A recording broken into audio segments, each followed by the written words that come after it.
The quickest path to enlightenment is not what you think it is. Good morning, my friends. It is I, John, on the back deck again.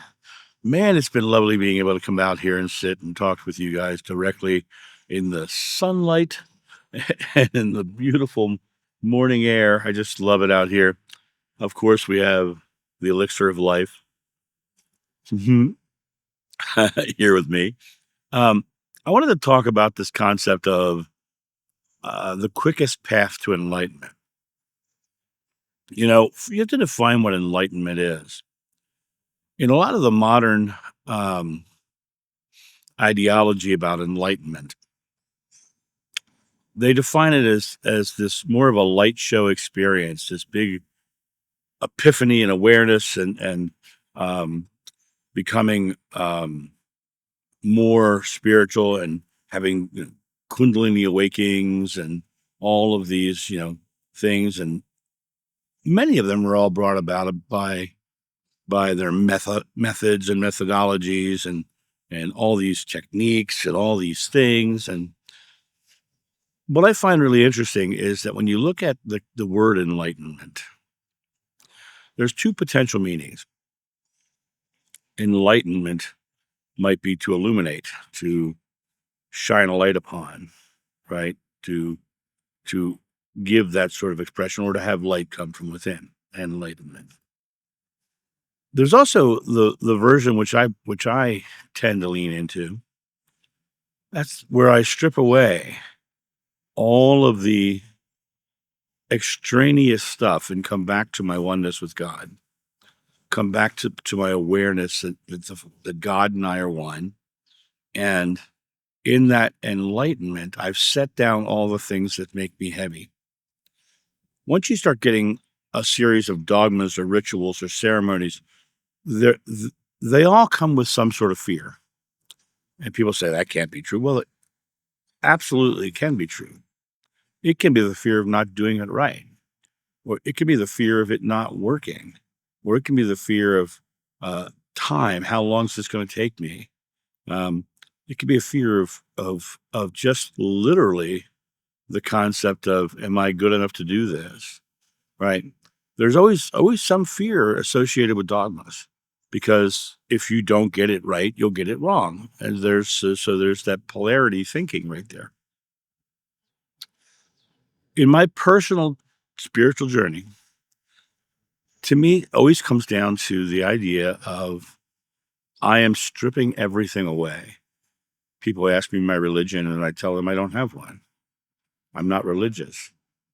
I'm not a zealot on any topic, except for love. I'll tell you about love all day long. But when you look at the concept of what is enlightenment, to me, it always comes down to getting lighter. It comes down to stripping away, right? As I just said, every dogma has some fear associated. And when you look at positive and negative and polarity thinking, the Beatles used to say when something was not happy or something was difficult, it's a man that's heavy or a man that's a drag, because the negative emotions are heavy. They have weight. The positive emotions make us feel like we're flying, right? They feel lighter. When you strip away all the negatives, when you strip away all the fears, when you strip away all the anxieties, when you strip away all the dogmas and the rituals and the ceremonies, and you come back to your personal oneness with God, you become enlightened. You don't have the stresses. I recently had someone on here on one of my private sessions ask permission to not have to go to church on Sunday.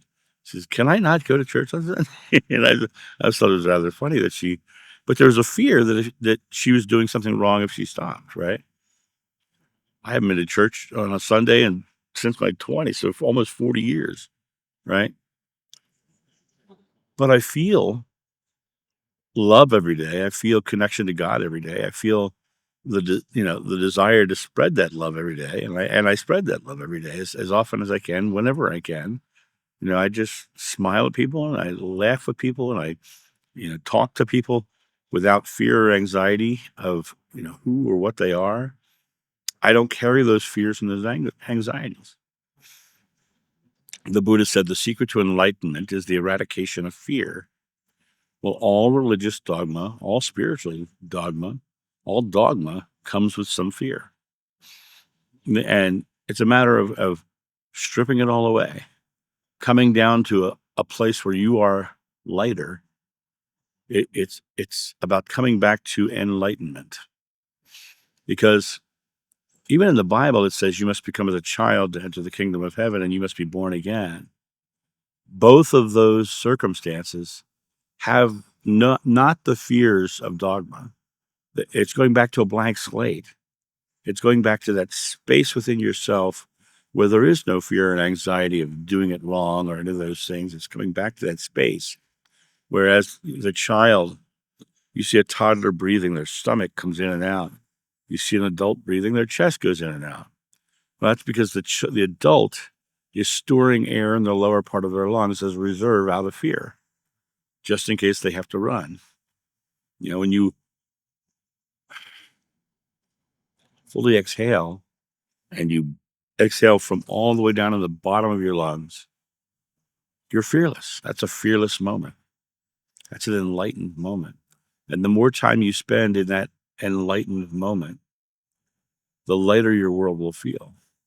And the more awareness of a greater awareness that is around you will reveal itself. Because that is enlightenment, becoming aware of the oneness of God, becoming aware of your connectedness to God, your higher self, and all of those things. It's a matter of stripping everything away that obscures the view. It's a matter of becoming lighter so you can fly. And that really is the key to enlightenment, stripping away. That's right, my friends. I'm asking you all to become strippers. Just I wanted to end this with a smile because you're never closer to God than when you're laughing. You're never closer to God than when you're laughing. Because a laugh is a joyful exhale. It's a conscious moment of being completely present and fearless. And that's where enlightenment lives, right in that moment. So you guys have a great day, and I'll talk to you soon. See ya. Bye.